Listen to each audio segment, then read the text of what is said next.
Hi, everybody. Welcome to today's panel. Today, we're going to be talking about how companies are staying agile wherever they work. My name is Matt Mullen. I'm a group product manager at Slack. I've been here for 6 years, or a little over 6 years, and have seen organizations sort of transform from pre-COVID and now obviously post-COVID, seeing a lot of transformation that's going on, as well as things that have changed inside of organizations in terms of how they work together.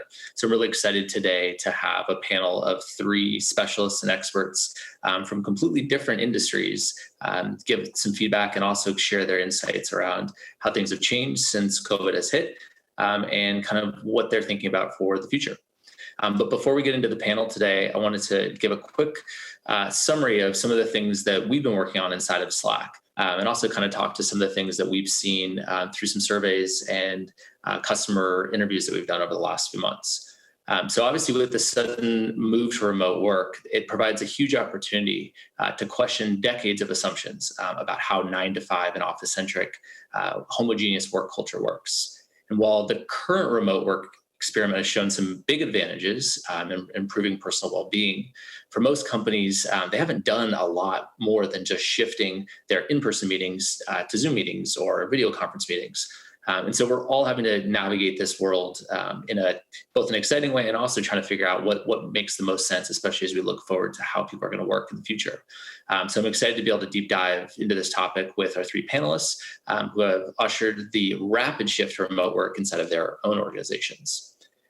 So earlier this month, we launched a new forum called the Future Forum, and we surveyed over 9,000 knowledge workers across the US, United Kingdom, France, Germany, Japan, and Australia, and found that people are really enjoying the personal benefits, specifically like things like eliminating or reducing their commute, saving money, as well as improving the work-life balance.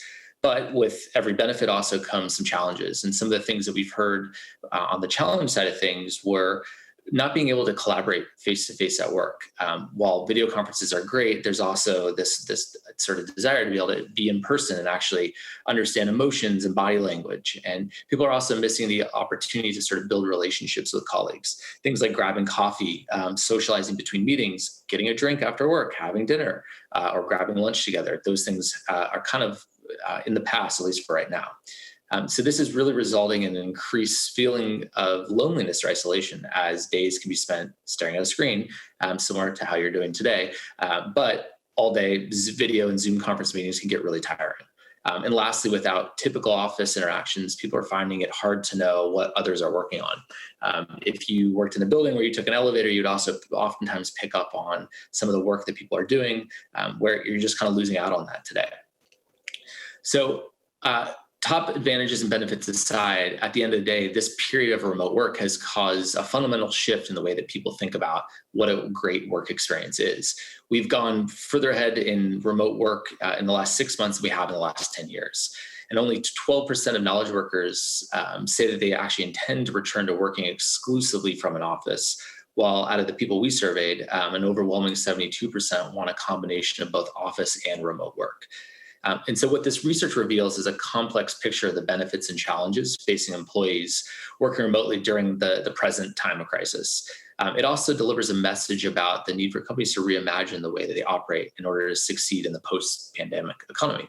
So with all of that, I'm really excited to introduce our panel of speakers today to go deeper on this topic of remote work and also learn how they've been able to help chart a path forward within their organization. So with that, I'd like to introduce our 3 panelists today and then ask them for some brief intros. So the first is Shannon Santacito. She is from Stanford University. We have Colin Weir from Comcast, and we also have Owen Beste from Booz Allen Hamilton.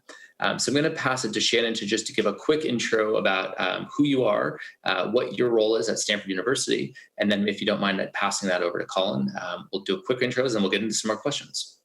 Fantastic. Thank you. My name is Shannon Santacito. I am a service delivery and operations manager at Stanford University. My team's in the end user experience group, which is part of Stanford IT. We provide a wide range of support services. Some of those include our service desk, mobile paging, virtual event support, endpoint management and support, and development services, just to name a few. Great, thanks. Hey, Matt, happy to be here. Hi, everyone. My name is Colin Weir. I am an engineer at Comcast. I work in our enterprise services organization in our headquarters in Philadelphia. We are the group that manages all of the internal tooling necessary for our engineers and our technology and product organizations to do their job day to day.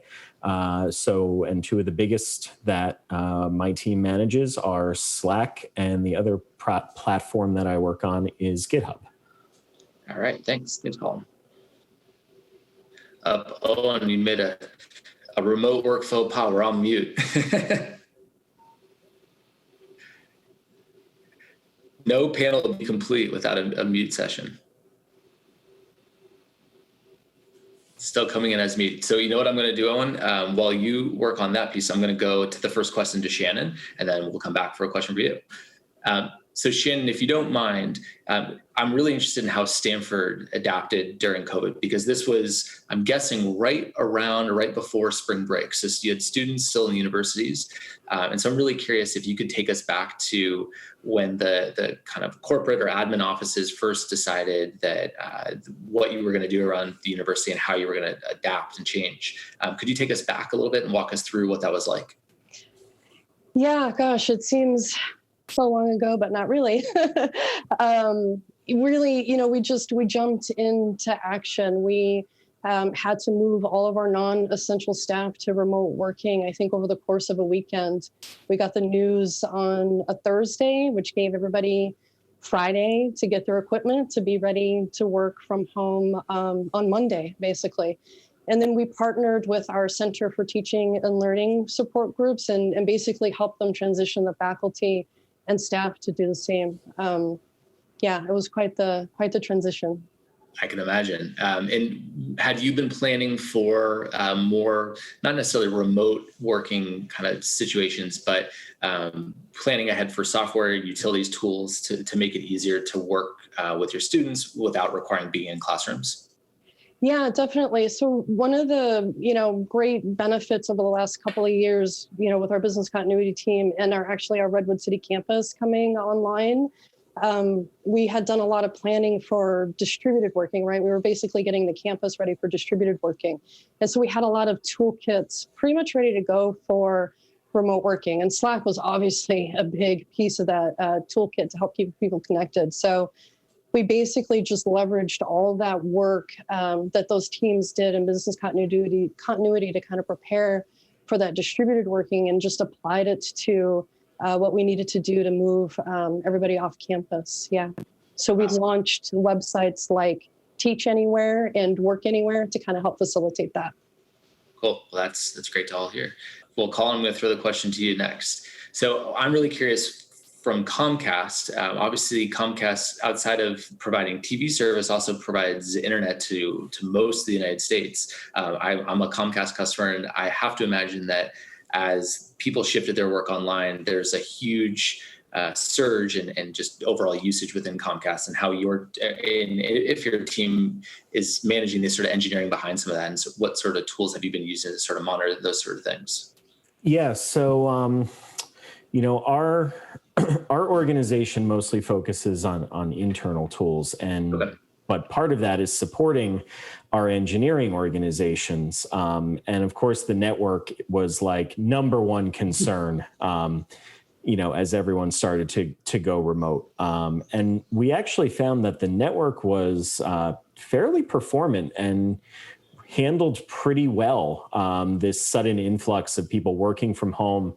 Suddenly you've got a house with, 2 adults and 2 children doing upstream video conference every day. And they watched the network and found that, the investments the company had made in the network over, the past decade, really, they really paid off big time in a big way when COVID hit. And there's actually, if you look on our corporate blog, you'll find there's a couple blog posts up there just sort of talking about some of the metrics that we saw on the network over the course of the pandemic.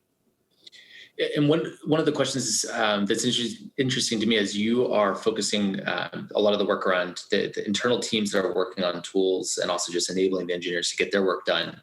As people moved and made a shift to working from home, what were some of the things like you mentioned GitHub and Slack? What are some other tools that your team uses or was able to leverage while not being in the office? Yeah.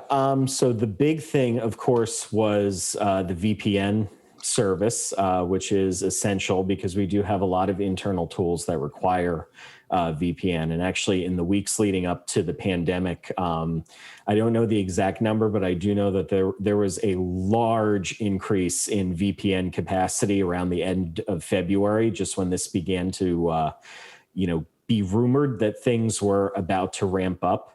The other thing that I thought was interesting is that we were in the process of migrating from WebEx as a conference bridge over to Teams chats. And sorry to bring up the name Teams in a Slack panel.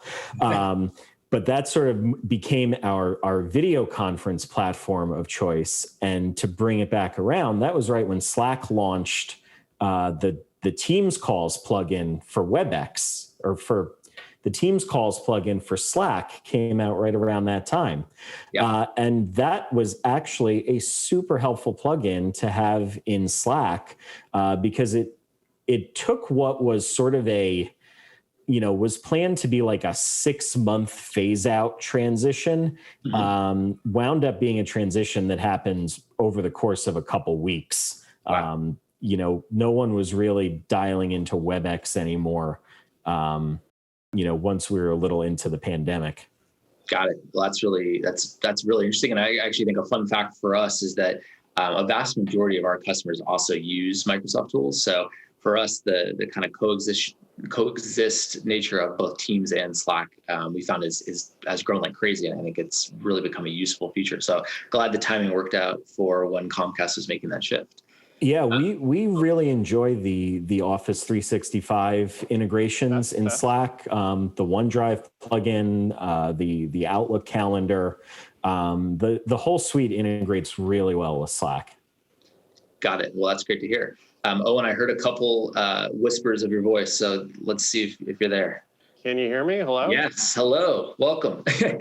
No remote panel would be complete without a little technical difficulty. So now that you're here, do you mind giving just a quick intro of who you are? And then I'm going to drop in a couple questions for you. My name is Owen Beste. I work for Booz Allen Hamilton. We're a global technology consultancy with offices all over the world, working with the U.S. Government, foreign governments, and commercial. And so I sit in our internal IT division where I run our client solutions group, and that administers tools that our technology business uses to deliver. So Slack, but also things like GitHub and Jira and Jenkins. All right. So one question I have for you is, because you work with partners or external partners so much, I'm curious, how has that changed with the shift to people working from home? What are sort of the tools that your organization's been using to still connect with partners while at the same time be able to kind of have the same efficiency you might have had in the past, if possible?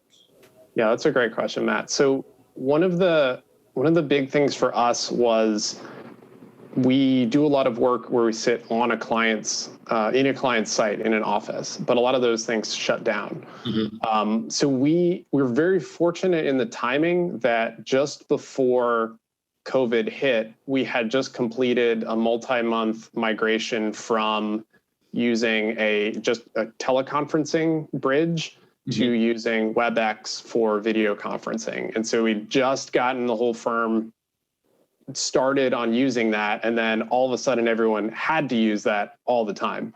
Yeah. But because that had happened and been completed in a rollout, everyone was ready to go to start collaborating with their clients through video meetings, as well as doing things like if they use Slack, to use Slack with their clients as guests, or to work with them in their clients' tools.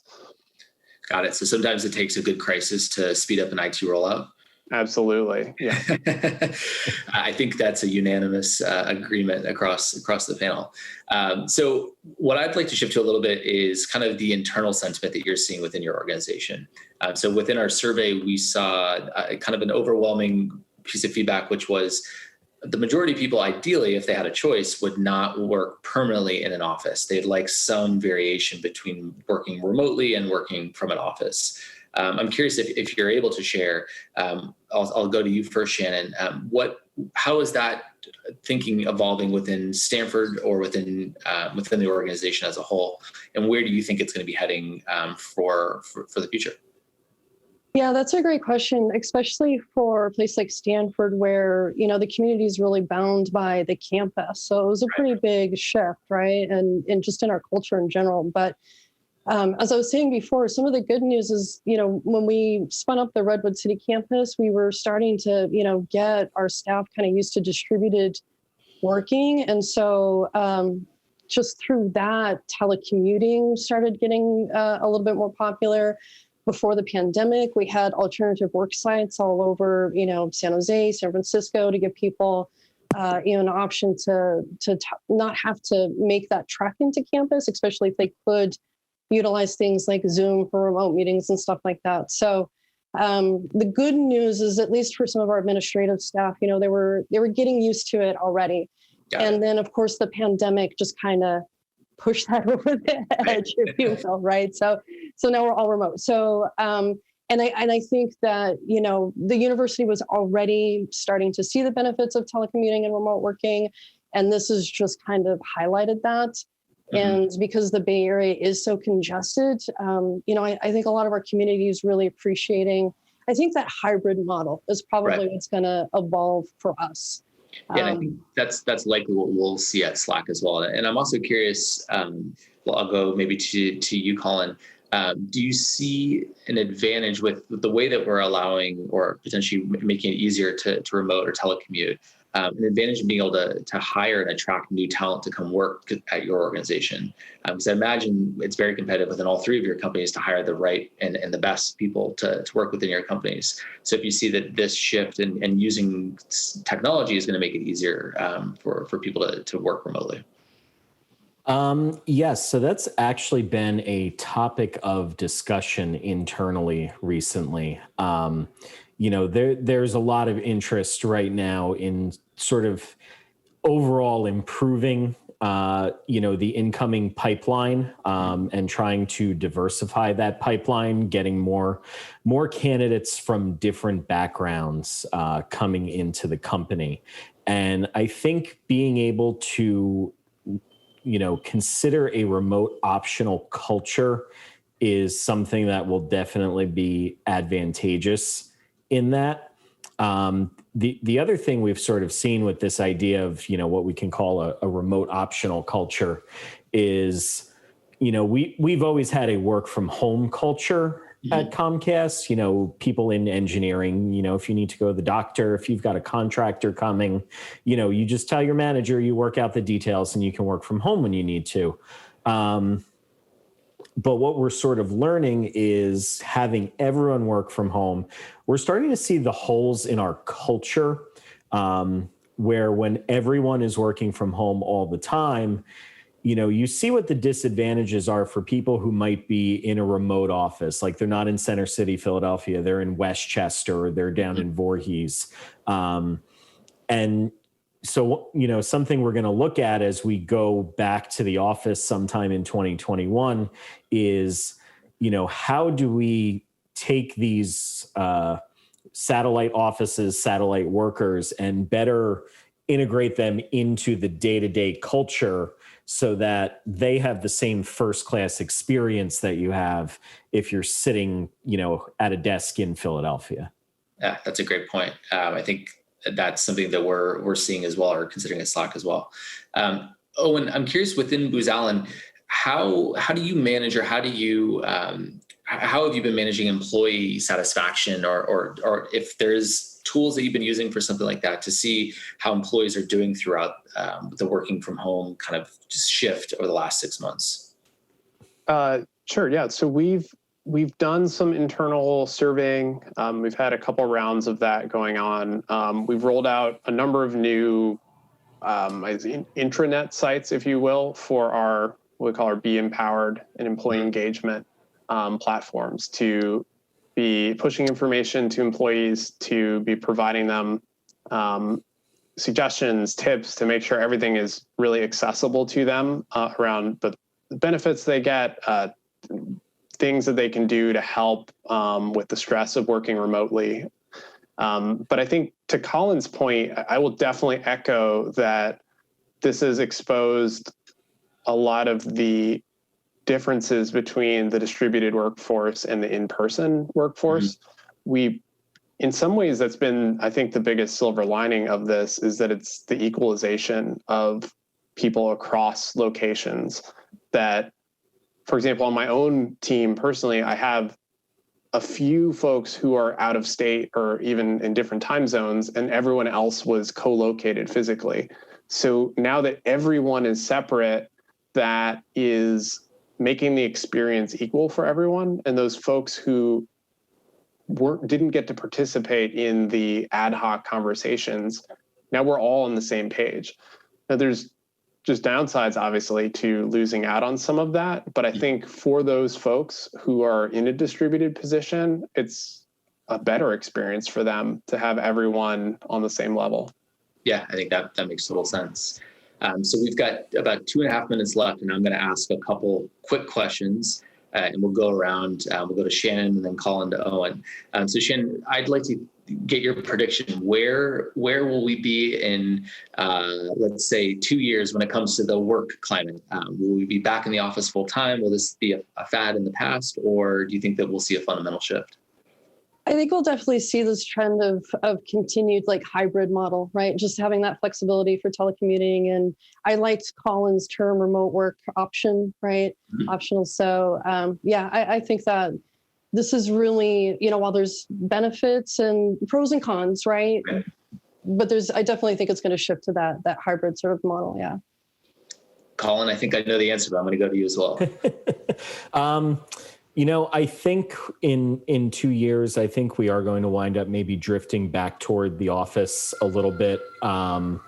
There's a certain, everyone's gung-ho about work from home right now because, it's new, it's exciting. You don't have to put on your work clothes and walk to the bus. I think within 2 years, as things settle down, people will start to drift back toward the office. I do hope that we will see, a healthier connection for the people who choose to be remote in an otherwise, office-centric culture, that they'll be able to be a little better connected to their teams.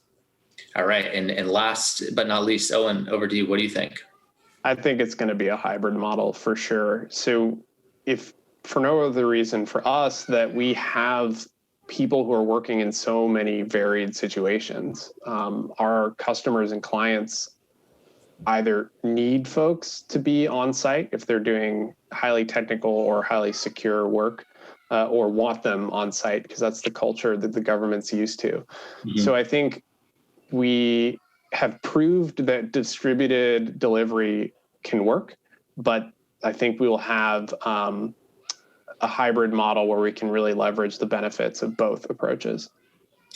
All right. I think that is some of the best insights I've heard so far since COVID has started. So thank you all for joining and for sharing your expertise. Really appreciate it. Yeah, thanks for having us. You're welcome. Thanks for having us. Yeah, Right, thank thanks. you.